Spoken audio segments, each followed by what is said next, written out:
Hello everyone, welcome back to my YouTube channel best kitchenette में ना। और आज हमारा लोकेशन है वृंदावन नगर, नासिक। हेलो गाइस, आज हमारा लोकेशन है वृंदावन नगर, चेक कर लो। अरे यार, वृंदावन नगर। फाइनली अगर आप पूरे इस प्रोसेस की बात करेंगे तो ये वाला जो पार्ट है ये हमने पूरा होममेड मॉड्यूलर के साथ गए हैं। सॉरी, स्टार्ट है वृंदावन नगर, ठीक है। इस बार नया कुछ। हेलो एवरीवन, आज हमारा लोकेशन है वृंदावन नगर, नासिक साइड। हाँ, इनकी मशीन भी अभी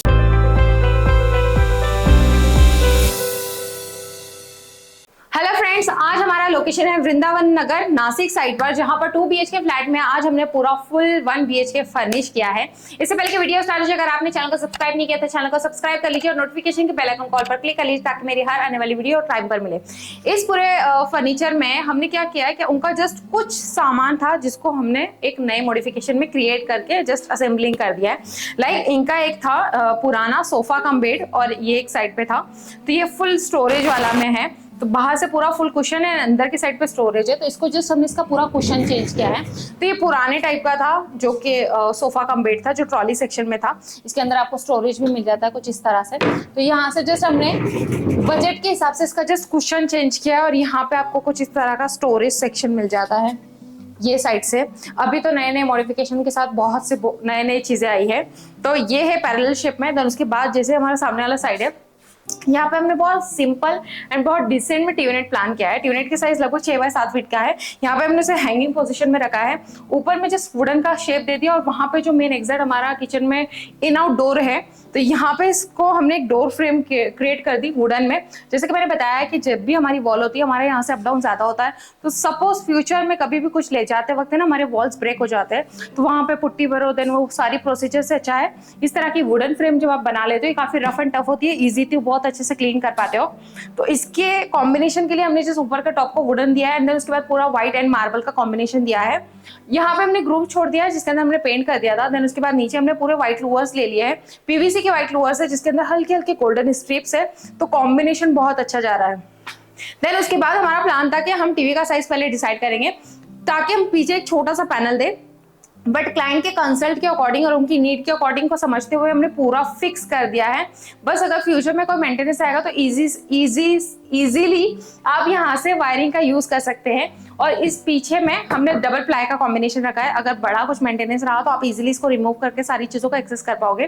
देन नीचे जस्ट मिडल में एक प्रोफाइल डोर दे दिया ताकि आपके जो सेटअप बॉक्स रहेगी वो इजीली आप रख सको, और दोनों साइड पे जस्ट स्टोरेज के अकॉर्डिंग नॉर्मल 2 ड्रॉवर दे दिए।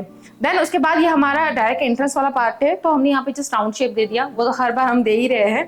देन उसके बाद जैसे ये कवर अप होता है तो यहाँ पे हमारा किचन आ जाता है। आज यहाँ पर थोड़ा सा काम चल ही रहा है, लगभग थोड़ा यहाँ पे नॉर्मली काम चल ही रहा है, तो नीचे सब मेसी है। तो यहाँ पे पहले क्लाइंट रह रहे थे, लेकिन जब हमारा वर्क स्टार्ट होने वाला था तब वो अपने अदर साइड पे पुरानी प्लेस पे शिफ्ट हो गए हैं। वो रिटर्न यहाँ पर आएंगे, तो जब प्रॉपर घर पूरी अच्छी तरीके से ऑर्गेनाइज हो जाएगा तो मैं इसके बहुत सारे शॉर्ट्स आपके साथ इंस्टा पे शेयर करूंगी, तो आप इंस्टा पे मुझे फॉलो कर सकते हैं। तो यहाँ पे हमारा जो किचन था वो पैरेलल शेप में था। यहाँ पे हमने लाइटिश क्रीम शेड का एक्रेलिक यूज किया है, उसके साथ हमने गोल्ड फिनिश के जी हैंडल यूज किए हैं, और अंदर से जो भी सेगमेंट है वो पूरा हमारा एसएस का ही है। तो अभी तो मैं ओपन नहीं कर पाऊंगी क्योंकि बहुत ज्यादा मेसी है, और हमने इसके ऊपर का प्लास्टिक भी रिमूव नहीं किया है क्योंकि क्लाइंट जब प्रॉपर रहने के लिए आ जाएगा तब हम इसको प्रॉपर तरीके से रिमूव करेंगे। अभी आप रिमूव कर लोगे तो ऑलरेडी घर में बहुत ज्यादा काम चल रहा है, तो बहुत ज्यादा डस्ट बैठ जाएगी इसके ऊपर। देन कॉम्बिनेशन के लिए ऊपर रोज गोल्ड के कैबिनेट दे दिए और यहाँ पे चिमनी का जस्ट एक डोर दे दिया है। ये हमने फ्लेक्सिबल रखा है ताकि मेंटेनेंस अगर आएगा तो आप इजिली इसे एक्सेस कर सको। देन बैक साइड के काउंटर पे लगभग 4.5 फीट का पूरा कैबिनेट दिया है रोज गोल्ड का। यहाँ पे हमने कैबिनेट की डीप को कस्टमाइज किया है। इसकी डीप लगभग हमने 15 इंच की ले ली है, तो आप कस्टमाइज कर सकते हो कैबिनेट की डीप को। देन यहाँ पे हमें एक डक मिला था, डक बाहर की तरफ है, लगभग डक की डीप 18 इंच की है। तो हम उसे वेस्ट नहीं करना चाह रहे थे, हमने सोचा वो भी हम यूटिलाइज में ले ले। तो वहां पे हमने जो शटर लगा दिया वो भी व्हाइट, तो वो क्या हो गया पूरा सीलिंग से ब्लेंड हो गया, तो पता नहीं चल रहा है। अगर आप कोई हैवी कलर वहां पर लेते थे तो ऑब्वियसली वो आपको जल्दी शो हो पाता था और लोगों को पता चल जाता कि वहां पे भी कोई स्टोरेज है। तो वहां पे हमने पूरा व्हाइट कॉम्बिनेशन देते जस्ट वो हाइड हो गया। देन उसके बाद यहाँ पे हमें कॉमन बेसिंग एरिया मिला है, तो बेसिंग के जस्ट हमने शटर दे दिए हैं। जो भी आपका मटेरियल रहेगा वो आप नीचे स्टोर कर सकते हैं। यहाँ पे प्लेन वॉल है तो यहाँ पे जैसा मिरर लगा सकते हो, तो आपके दोनों पर्पस क्लियर हो जाएंगे। उसके बाद जैसे हम यहाँ पर आ जाते हैं तो यहाँ पर हमारा एक बेडरूम है जो कि लॉक है, हमने उसको बंद ही रखा है क्योंकि उसमें हमें कुछ करना ही नहीं। यहाँ पे कॉमन वॉशरूम एरिया है। तो उसके बाद ये वाला पार्ट है, ये हमारा मास्टर बेडरूम है जिसमें अटैच वॉशरूम है।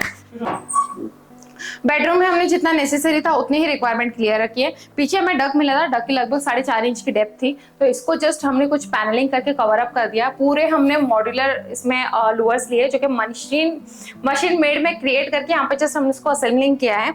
यहाँ पे एक स्विच पॉइंट दे दिया है। बैक साइड पे बैकरेस्ट का जितना डक का लेवल आ रहा था उतने पे ही हमने बैकरेस्ट को स्टॉप कर दिया और यहाँ पे जस्ट कुशन लगा के इसको कवर अप कर दिया। रूम की साइज अगर मैं बता दूं तो लगभग ऐसा ये 18 फीट है और ऐसा ये 16 फीट है, तो उसमें हमने 6 बाय 6.5 का बेड ले लिया है। यहाँ पे हमारा जो वार्डरोब एरिया था ये लगभग 8.5 फीट का ऐसा है और हाइट में 7.5 फीट का है। देन उसके ऊपर हमें एक स्पेस मिली थी लगभग 17 इंच की, तो वहाँ पे जस्ट हमने लॉफ्ट कवर अप कर दिया। आप देख रहे पीओपी अगर आपकी प्लेन रहती तो इस तरह के लॉफ्ट में आपको कोई प्रॉब्लम फेस नहीं होती, काफी इजीली आप इस तरह के लॉफ्ट क्रिएट कर सकते हो। बट अगर आपकी पीओपी में डिजाइन रहेगी तो आपको लॉफ्ट के वक्त बहुत ज्यादा चैलेंज फेस होता है। देन इसी में हमने एक अटैच ड्रेसिंग लिया है क्योंकि ड्रेसिंग के लिए हम पर्टिकुलर कोई स्पेस ब्लॉक नहीं करना चाह रहे थे। तो यहाँ पे एक स्पेस थी जहाँ पे हमें लगभग यहाँ पे 30 इंच का जगह मिल रहा है, तो इतना कंफर्टेबल था, तो यहाँ पे बाहर से हमने मिरर दे दिया। देन इन साइड हमने पूरा स्टोरेज के लिए रखा है। इसकी टिप हमने थोड़ी ज्यादा ली है, इसकी टिप लगभग 8 इंच की है और इसके अंदर की कुछ शेल्फ हमने मूवेबल रखे कि अगर फ्यूचर में अगर आपको कुछ हैंगिंग के लिए प्लान कर रहा है तो आप ये शेल्फ रिमूव करके हैंगिंग हुक लगाकर इसमें अपने ड्रेस हैंग कर सकते हैं। अगर आपको जरूरत पड़े कि आपको इनसाइड भी मिरर चाहिए तो आप काफी आराम से यहाँ पे जब मिरर लगा लोगे तो वहां पे खड़े हुए पर्सन को आप पूरे फुल नजर आते हो, तो काफी कंफर्टेबल है वो भी नीड के अकॉर्डिंग। देन अभी अंदर का जितना भी है वो सब कुछ स्टैंडर्ड है। अभी वाटर ब्लॉक है वरना मैं आपको इनसाइड व्यू बता पाती थी, तो मैं ये आपको इंस्टा पे शॉर्ट में क्लियर बता दूंगी। तो उसके बाद जो हार्डवेयर का कॉम्बिनेशन था वो हमने पूरा सिल्वर कॉम्बिनेशन रखा है क्योंकि यहाँ पे कुछ चीजें थी लाइक अगर आप देखोगे तो जो हमारे रूम के हार्डवेयर है वो बहुत आंखों को बड़े हैं, तो उनके अकॉर्डिंग हमने प्लान किया था कि यहाँ पे हम फर्नीचर के अकॉर्डिंग कॉम्बिनेशन ना लेते हुए हम यहाँ पे रूम के हार्डवेयर के अकॉर्डिंग यहाँ पे चॉइस करेंगे। तो यहाँ पे हमारा पूरा सिल्वर थीम था। देन उसके बाद कॉम्बिनेशन की बात करेंगे तो जो लैमिनेट है वो हमारा एसएफ फिनिश का है, ये ऑलरेडी हमारे इसी सेंटर पे लगाया हुआ है, तो वही कॉम्बिनेशन यहाँ पे हमने क्रिएट किया है। इसके साथ जो व्हाइट हमने यूज किया है ये प्लेन व्हाइट नहीं है, ये स्पार्कल वाला हाई ग्लोसी स्क्रैच प्रूफ वाला लैमिनेट है, तो कॉम्बिनेशन बहुत अच्छा है। जब आपने वार्डरोब को बहुत यूनिक एंड सिंपल डिजाइन देते हो तो लुक वाइज बहुत अच्छा लगता है, रूम भी काफी ज्यादा स्पेशियस नजर आता है। लेकिन आप रूम के अंदर वार्डरोब पे बहुत ज्यादा क्रिएटिविटी के साथ अलग अलग डिजाइन देते हो, उससे आपका रूम बहुत ज्यादा मर्ज सेक्शन टाइप में दिखता है, बहुत ज्यादा स्पेस ब्लॉक कर देता है, आंखों को भी बहुत दिनों के बाद वो डिजाइन चुभने लगती है। तो हमेशा प्लेन एंड डिसेंट के साथ ही जाना चाहिए। फाइनली प्रोसेस की बात करेंगे तो पूरा ही प्रोजेक्ट हमारा मॉड्यूलर और जस्ट 20% वर्क है होममेड का। ये बैक साइड का जो एरिया था ये हमने पूरा होममेड की प्रोसीजर में किया है। देन उसके बाद बेड, वार्डरोब एंड ये सारी चीजें हमने डायरेक्टली मॉड्यूलर में की थी।